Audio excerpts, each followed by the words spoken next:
Salam, selamat malam sahabat terkasih. Setelah kita melewati satu hari penuh aktivitas, malam ini kita kembali berdiam diri di hadapan Tuhan. Kita akan merenungkan Mazmur 84, sebuah nyanyian yang penuh kerinduan akan hadirat Allah. Mazmur ini bukan hanya sekadar puisi indah, tetapi ungkapan hati seorang yang merindukan Allah lebih dari apapun di dunia. Mari kita membuka hati untuk belajar bagaimana merindukan Tuhan dengan kerinduan yang tulus. Sahabat terkasih, mari kita membaca dari Mazmur 84 ayat 2-3. Jiwaku hancur karena merindukan pelataran-pelataran Tuhan. Hatiku dan dagingku bersorak-sorai kepada Allah yang hidup.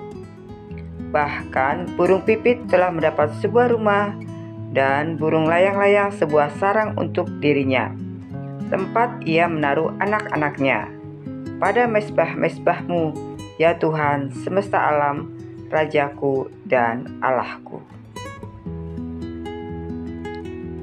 Pemazmur berkata bahwa jiwanya hancur karena merindukan pelataran Tuhan. Kata ini menggambarkan kerinduan yang begitu dalam, sampai-sampai tubuh pun merasakan dampaknya. Sahabat terkasih, bayangkan seorang anak kecil yang lama tidak bertemu dengan orang tuanya. Saat akhirnya bertemu, ia berlari dan memeluk dengan air mata bahagia. Begitulah seharusnya kerinduan kita kepada Tuhan. Rindu yang mendorong kita mendekat, bukan sekedar formalitas ibadah. Sahabat terkasih, apakah kita merasakan kerinduan seperti itu setiap kali masuk dalam doa atau pujian? Atau kita datang hanya karena kewajiban?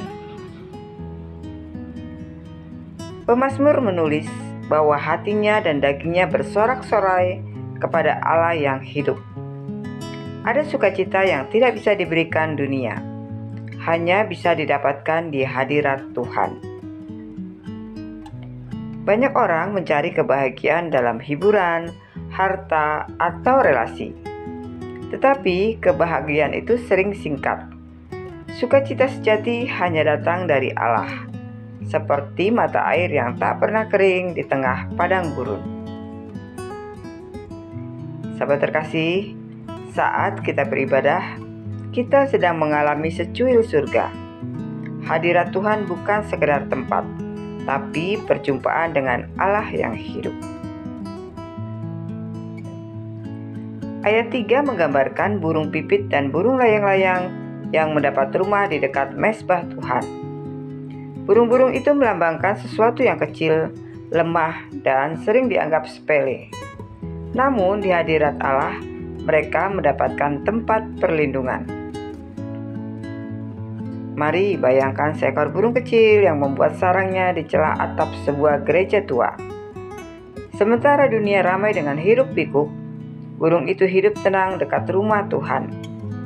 Itulah gambaran betapa Allah memberikan perlindungan bagi setiap orang yang mau tinggal dekat dengannya, bahkan bagi yang dianggap kecil oleh dunia. Kita mungkin merasa lemah atau tidak berharga, tapi di hadirat Tuhan kita aman.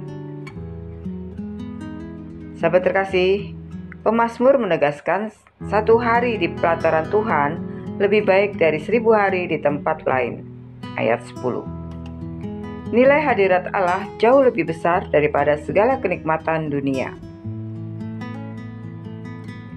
Ada seorang raja yang kaya raya. Namun ketika ia jatuh sakit, semua kekayaannya tidak bisa memberikan ketenangan. Hanya doa dan hadirat Tuhan yang memberi damai.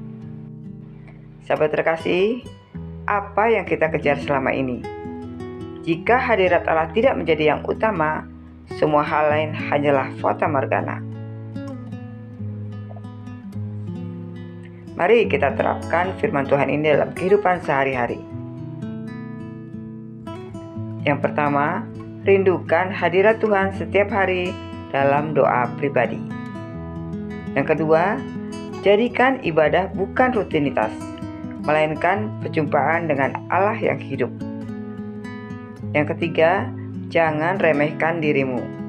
Allah memberi tempat bahkan bagi burung pipit.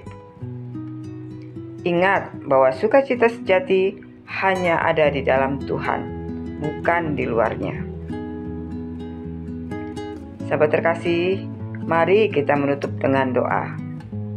Bapa yang Maha Baik, malam ini kami belajar dari Mazmur 84 bahwa hadirat-Mu lebih berharga dari segalanya. Tanamkan kerinduan dalam hati kami, supaya setiap hari kami mencari Engkau lebih dari apapun. Ajar kami bersukacita di dalam-Mu dan percaya bahwa Engkau memberi perlindungan bagi setiap jiwa. Dalam nama Tuhan Yesus Kristus, kami berdoa dan mengucap syukur. Amin. Sahabat terkasih, terima kasih sudah bersama-sama merenungkan firman Tuhan malam ini. Jika firman Tuhan ini memberkatimu, jangan lupa untuk klik like, komen, share, dan subscribe ya, supaya semakin banyak orang dikuatkan oleh firman Tuhan. Sampai jumpa di renungan malam berikutnya. Selamat beristirahat. Tuhan Yesus memberkati.